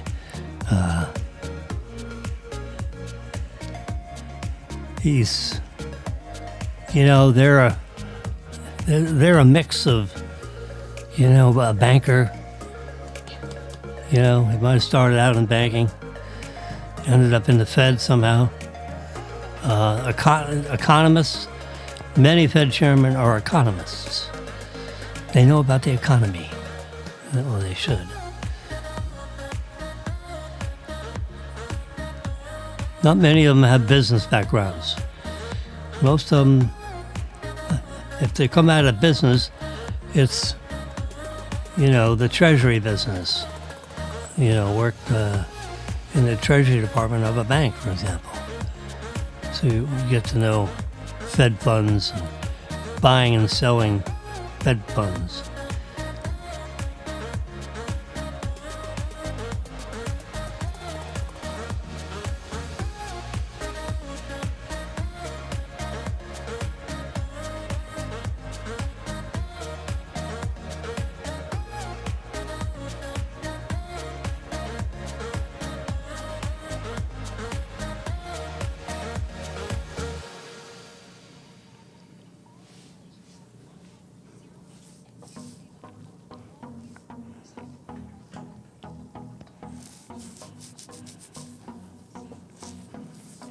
So there's all kinds of rumblings about Trump likely to fire the Federal Reserve Chairman.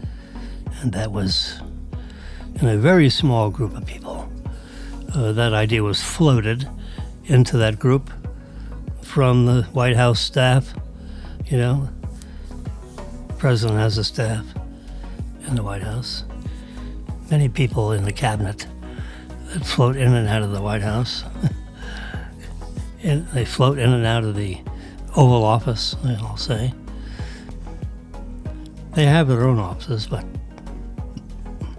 a lot of the people that are, you know, cabinet members, they stay close to home and spend a lot of time in the cabinet offices or the private offices that they can use or have set up in the executive office building.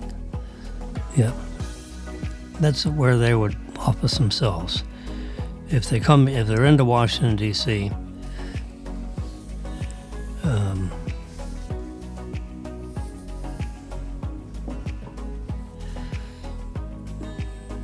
they can use an office in the executive office building. Because they're here, they're there, they got briefcases, they got stabs, you know, they generally don't flop over here into the White House to make an appearance with the president, you know, on an everyday basis. No. On an everyday basis, in some big percentage of their time, like Marco Rubio, he's gonna stay in the State Department.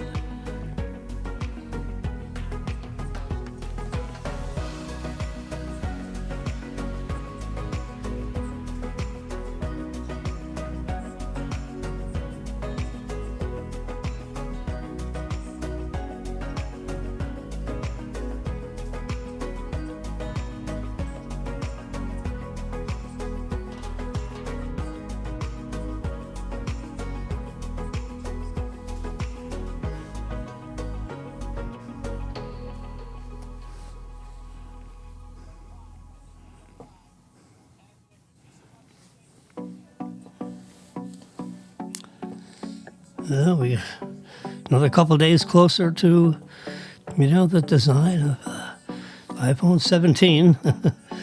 You know, billions of users will be sold or not sold, convinced or otherwise, of the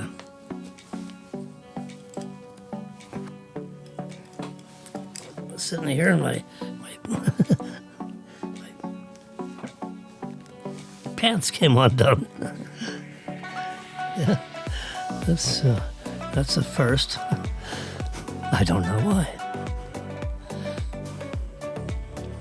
So these are all the different iPhone configurations and the sizes. You know, if you look carefully, this looks like, so on the left. Well, let's do it this way. In the middle, we have the iPhone Air. That would be just by the fact that just one camera. A one camera island that we see on the top end of the middle one. So that opening is going to be where the lens system would be for that single camera, a single wide-angle camera. All the way on the very right-hand side is the iPhone Pro Max, which has a 3-camera array. You have a top one, a bottom one. So a medium lens, a wide-angle lens, and then the one off to the right of those two that are on top of each other. That would be the telephoto lens with the prism system. Whoops. You know, right to the right of that lens, the prism would be right in the middle. Right. I'm touching where it would be. Yep. I should, let's see, no, I don't want to do that. turn on the pen. What color is that? We'll make it red. We'll make it red, Fred. Get this thing out of the way. So I'm going to just... the prisms would be there. So the light goes in, hits the prisms, and goes, in the middle of that lens. Whoops, let's back up and be a little more precise with that dot. That's too high. That's not right either. That's not right either. Let me use this pen right here. See if I can put a dot right in the middle of that sucker.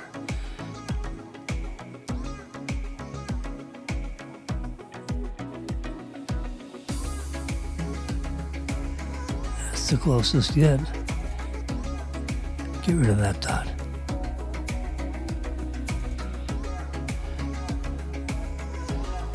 And the image over here.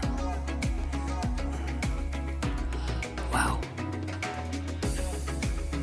It's hard to get them lined up right, huh?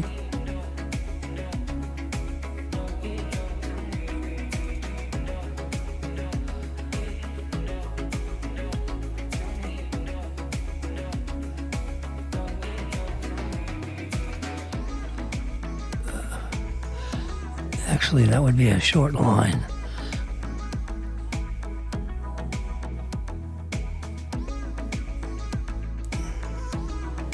That's a better way of doing it.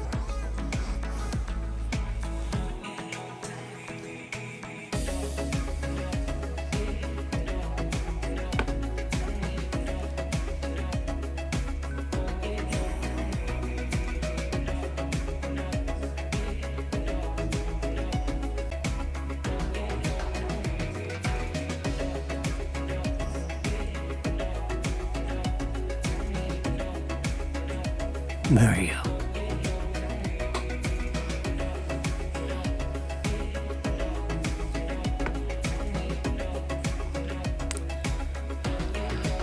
So you got the central point of that lens, and the light goes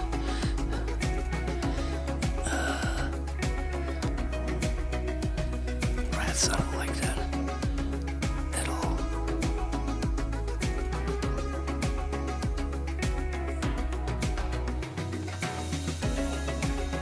That's better. And the light emerges this way. Whoops.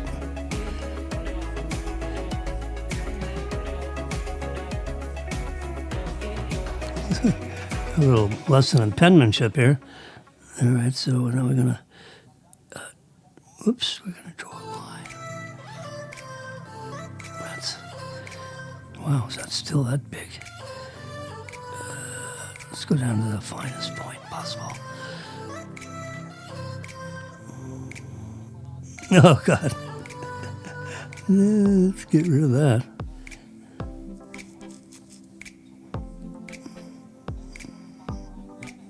I don't like it. Come on, Jimmy.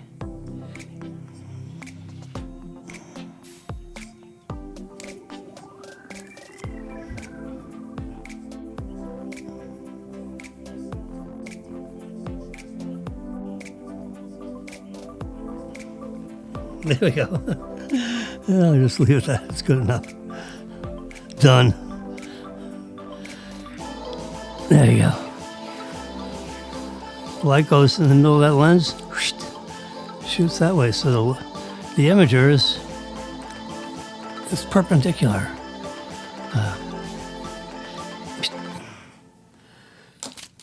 Light comes in and makes a hard right turn and gets flashed over towards that imager, and in between the two is the lens system. That's the telephoto part of the lens. The prism is right behind the lens. That shoots the light to the right, and then to the right of that dot is the lens system. that controls the focal length of the telephoto lens, which goes up to 5x, which is, like a 250 millimeter lens on a 35 millimeter camera. So it's a rather powerful 5x zoom, 5 times normal. Normal is like 45 millimeters. Let's just say, all right, 45, let's say. So,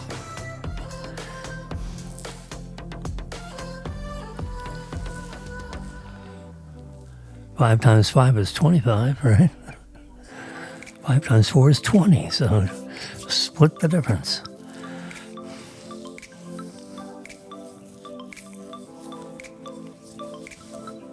So call it a 220 millimeter lens.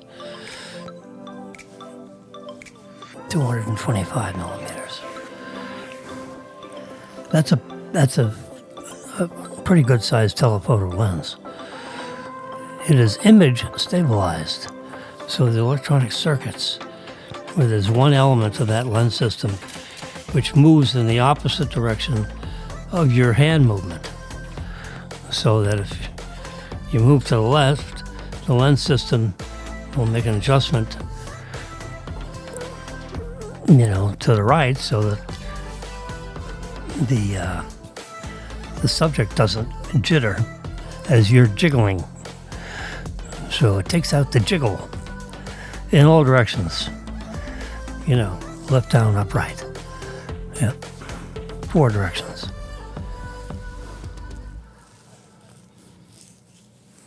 And it does it instantaneously so that the imager doesn't blur on the film, the digital film, if you will. There's no film. It's a digital array, a chip that, touch. The photons flash themselves upon the surface of that imager. Yeah, that's the way it goes.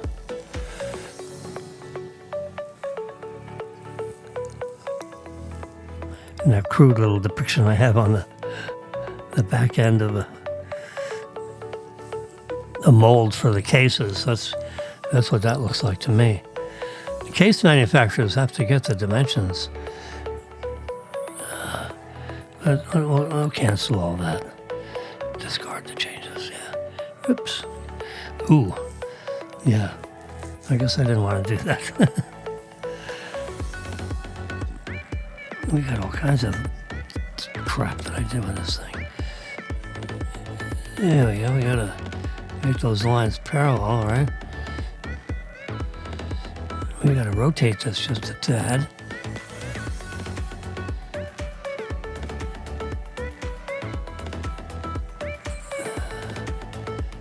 Yeah, and we're going to crop this a little bit. Get rid of that green area. Oh, well, that's about where we were. I got rid of the little drawings I had.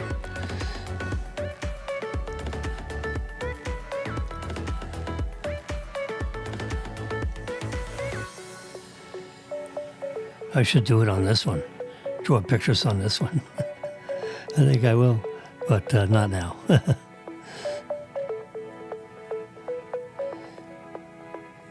That's the 3-camera array. And they got the flash all the way over. And they got the little microphone dot. That's what that is. Where the sound comes in. And which would be a protruding hole. Well, they're all holes in the case.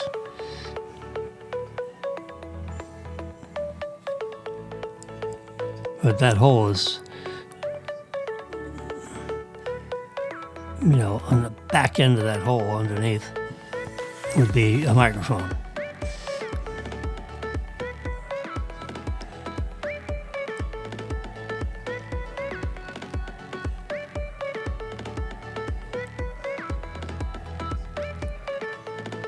Normal lens on top, wide angle lens on the bottom. A serious wide-angle lens. That's why you got that big element there. And then here you have a telephoto lens. that goes, somewhere between 40 millimeters and 240 millimeters in focal length. Yeah. So when the lenses, the top and bottom lens, the imager is right behind, the lens system. Whereas this telephoto lens, as we drew before, which, gosh darn it, I guess I'll do it again. Get my pen out. Oh gosh. Of course, it's a red pen.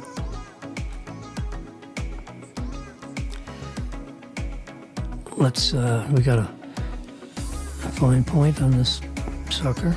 We do, the finest point that we can. So I'm just going to draw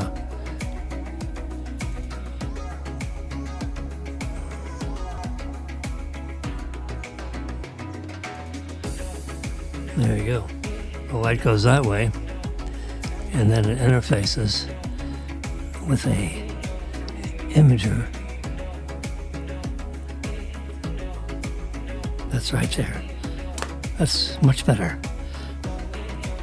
Light goes in and makes a hard right turn at the prism, caused by the prism, I should say. Done. There we go. So that's more better. Yeah. And the lens, the lines are not so thick. But that's the difference between the two lenses up and down and this one here, because it has the periscope. When the periscope, when you look in here, it goes up, and then the mirror, you got two mirrors in the box. So it has that periscope type arrangement behind the lens.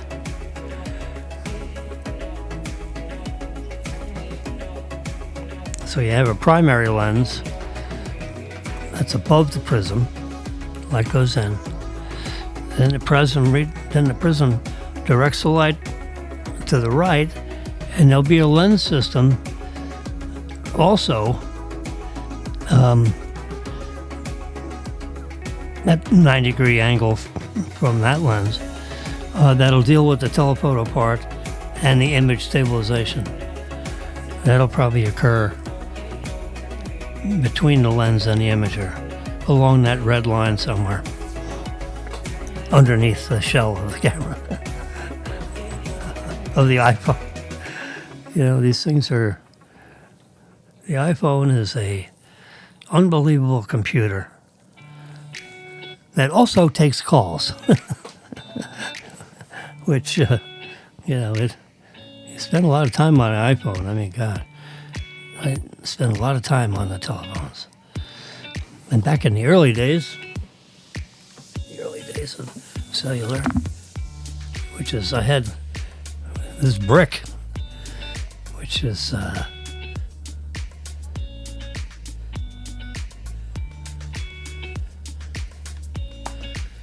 $4,000 item back 40 years ago. 40 years ago, would you believe? This was your pocket cell phone.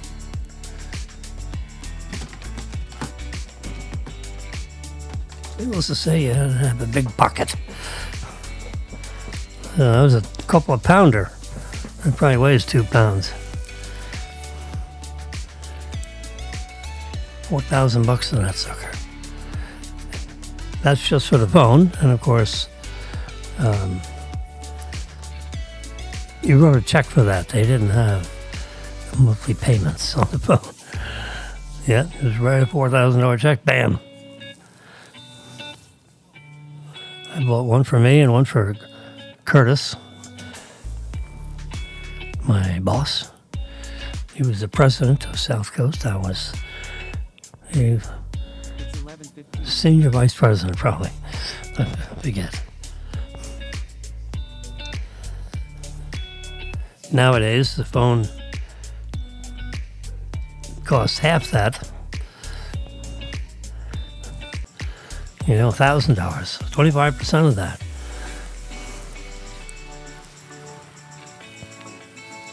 And then you end up with a $40 payment plan. Pay $40 over 36 months. 130, that'd be a $1,300 phone. Yeah.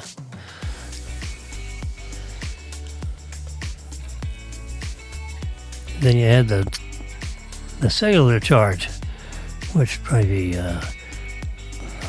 let's just say $40. So $40 for the service and $40 for the payment. Of course, you're $80 a month to have cellular connectivity. And most of the things you do with that cellular connectivity are taking pictures, sending it to family and friends, or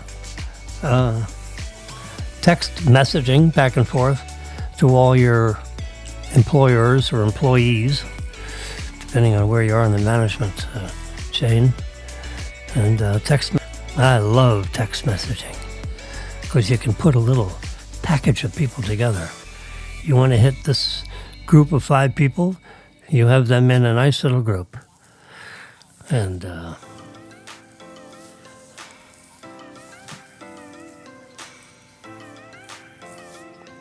like if you got 4 children, you can have 4 children and a mother as a package. So when I send a text message out, whoosh, it goes to all 5 of them in one time. So that would be a 6th person because I'm a person. So you got 4 kids, a wife, and a husband. So you got a 6th person. One of them can send a message that goes out to the other 5. So everybody has access to that. All 5 people have access to that.